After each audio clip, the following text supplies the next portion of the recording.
My name is Gwen Olson, and I am the author of Confessions of an RX Drug Pusher. I'm a 15-year veteran of the pharmaceutical industry, and I left in the year 2000. And what I would like to do today is I would like to dispel the myth that the pharmaceutical industry is in the business of health and healing. Because in fact, what the pharmaceutical industry is in the business of doing is disease maintenance and symptoms management. They are not in the business to cure cancer, to cure Alzheimer's, to cure heart disease, because if they were, they would be in the business of putting themselves out of business, and that in fact doesn't make sense. I don't want people thinking that I am a conspiracy theorist, because in fact there is no theory behind what I'm telling you. It's all provable. And what I'm saying is provable is that the pharmaceutical industry doesn't want to cure people. You need to understand, specifically when we're talking about psychiatric drugs in particular, that these are drugs that encourage people to remain customers of the pharmaceutical industry. In fact, you will be told if you're given a drug such as an anxiolytic or an antidepressant or an antipsychotic drug that you may be on the drug for the rest of your life. And very frequently people find that they are on the drugs for a very long period of time, if not permanently, because they're almost impossible to get off of. Some of them can have very serious withdrawal symptoms, and most of them can have extremely serious withdrawal symptoms if they're stopped cold turkey, but some people even experience withdrawal symptoms when they try to titrate or they try to eliminate the drug little by little, day after day. So it's really important to understand the motivation behind all of the current maintenance drugs that are on the market, even, for example, drugs such as cholesterol-lowering drugs. And what we are in fact finding now is that cholesterol drugs are lowering cholesterol excessively and causing other disease states as a consequence.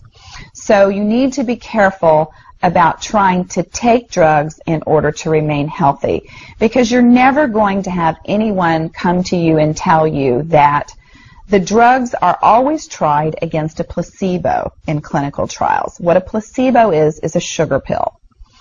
And in fact, many drugs are not found to be much more efficacious than the sugar pill.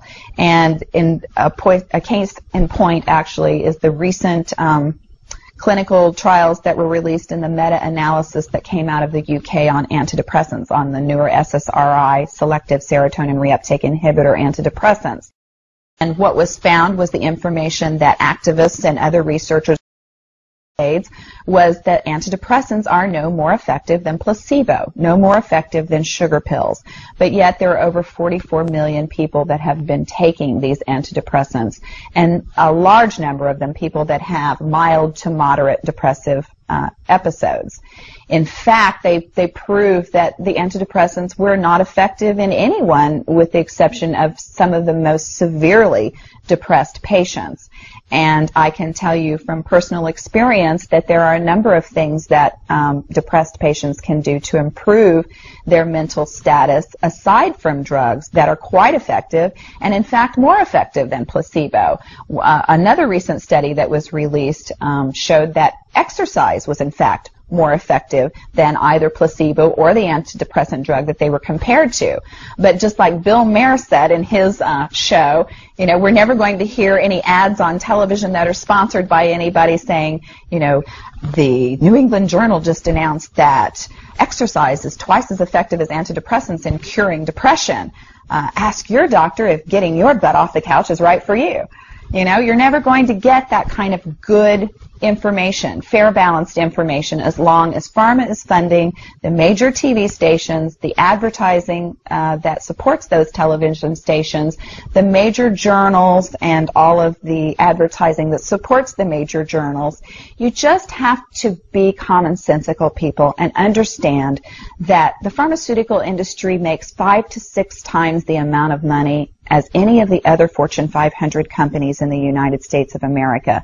They are not going to easily or readily give up that income. And we are, in fact, considered a human commodity.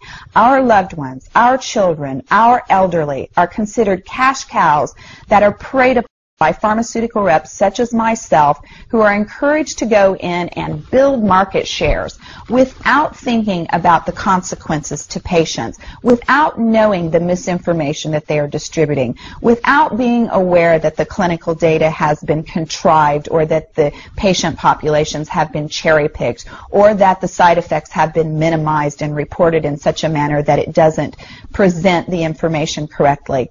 I spent 15 years in this industry. I was one of the best, but I'm here to tell you that the industry has run amok, that we are at a severe crossroads in this nation, and that we have got to take our power back, and we have got to start making the pharmaceutical industry accountable for their actions and for the defective products that they're putting on the market.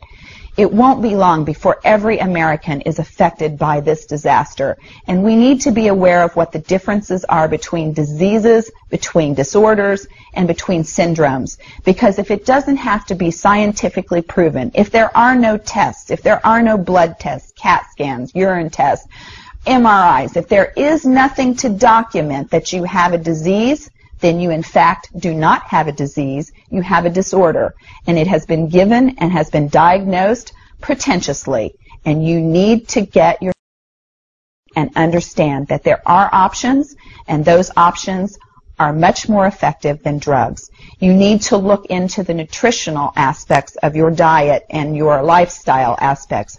Are you exercising? Are you taking care of yourself in the ways that you need to be proactive about your health? Because once you start down the road of taking one prescription drug on top of the other, you will be a lifelong customer for the pharmaceutical industry, and your choices will be truncated. So I would like to ask you to please self-educate, be proactive, and share the information with others. The next victim could be someone that you love. Thank you.